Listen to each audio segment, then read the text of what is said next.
जब मैं रात में सपने देखता हूँ तो वो मुझे सच्चे लगते हैं। मैं फ़र्क नहीं कर सकता, मेरे सपने में मौजूद लोग वे बहुत सच्चे लगते हैं। मैं उनसे बात कर सकता हूँ, मैं उन्हें छू सकता हूँ और घटनाएं भी होती हैं। फिर जब मैं जागता हूँ मुझे पता होता है कि वो भ्रम था। क्या मेरे जीवन के लिए भी यही बात है? ये जीवन कितना सच्चा है? क्या एक दिन ऐसा होगा कि जब मैं जागूंगा तो ये सब मेरे लिए सिर्फ एक भ्रम होगा? The problem is you're reading bits and pieces of Zen. समस्या यह है कि आप ज़ेन को टुकड़ों में पढ़ रहे हैं।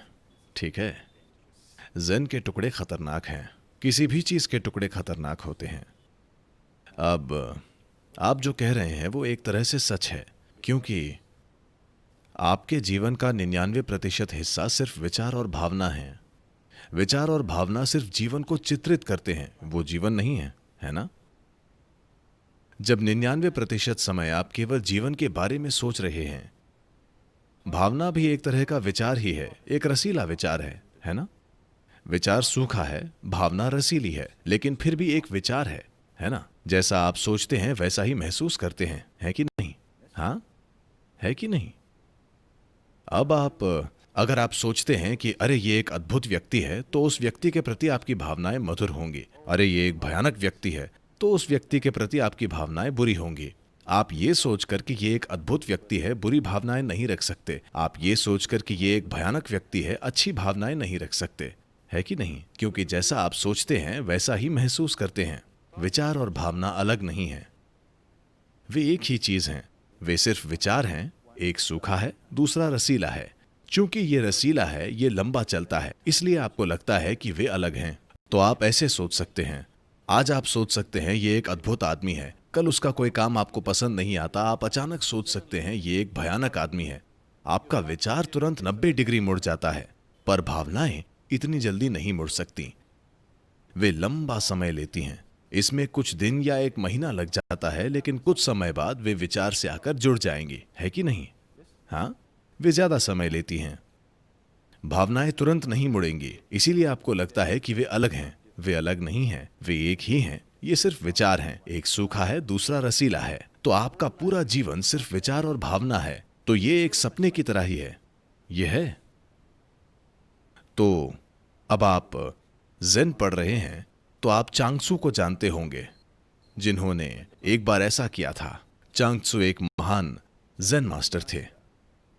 उनके मठ में कई भिक्षु थे और वे एक जाने माने गुरु हैं। एक दिन सुबह अचानक वे बहुत दुख की स्थिति में हैं। तो जब उन्होंने गुरु को दुख में देखा तो हर कोई घबरा गया। गुरु दुख में हैं तो वाकई कुछ बुरा हुआ होगा, क्योंकि वे हमेशा खुश और अच्छे रहते हैं। तो सबसे वरिष्ठ भिक्षु धीरे धीरे उनके पास पहुंचे और उन्होंने पूछा, मास्टर क्या हुआ? वे बोले, मुझे परेशान मत करो, मैं बहुत परेशानी में हूं, चले जाओ। भिक्षु बोले, अगर आप परेशान हैं तो वो हमारे लिए मौत होगी, हमें बताएं कि आपको क्या चीज परेशान कर रही है। तब चांगत्सू बोले, कल रात मैं सपने में एक तितली था। भिक्षु बोले, तितली होने में क्या हर्ज है? हम कई चीजें बने हैं, कभी कभी हम सूअर बने हैं, पक्षी बने हैं, बहुत सी चीजें बने हैं, उसमें कोई समस्या नहीं है। तितली काफी अच्छी है, तितली में क्या हर्ज है? उन्होंने कहा, बेवकूफों, तुम्हें समझ में नहीं आ रहा कि जब मैं तितली था मैं वाकई में उड़ा। मैं जाकर फूल पर बैठा, मैंने फूल को महसूस किया, मैंने फूल को सूंघा, मैंने फूल को चखा, वो सब सच था। अब मुझे ये नहीं पता कि मैं चांगत्सू तितली बनने का सपना देख रहा हूं या मैं तितली हूं जो चांगत्सू होने का सपना देख रही है। सच क्या है? क्योंकि दोनों समान रूप से सजीव और सच्चे लगते हैं। जब आप सिर्फ विचार प्रक्रिया पर जीते हैं तो ऐसा ही होता है। वे अपने भिक्षुओं को आध्यात्मिकता की बेहोशी से बाहर निकालने के लिए इसका एक विधि के रूप में उपयोग कर रहे हैं। क्योंकि लोग सूत्र और ये और वो पढ़ रहे हैं, उन्हें लगता है कि वे जो पढ़ते और सोचते हैं वही आध्यात्मिकता है, तो वे उनके मानसिक ढांचे को तोड़ने की कोशिश कर रहे हैं ताकि वे अस्तित्व से जुड़ जाएं। अगर आप जीवन का अनुभव कर रहे हैं, जीवन, विचार नहीं, भावना नहीं, जीवन, अगर आप जीवन का अनुभव कर रहे हैं तो ऐसा सवाल नहीं उठेगा। लेकिन जब आपका ज्यादातर जीवन सिर्फ विचार और भावना होते हैं तो ये बिल्कुल सही है, ये बिल्कुल एक सपना है, ये सिर्फ एक और चित्रण है।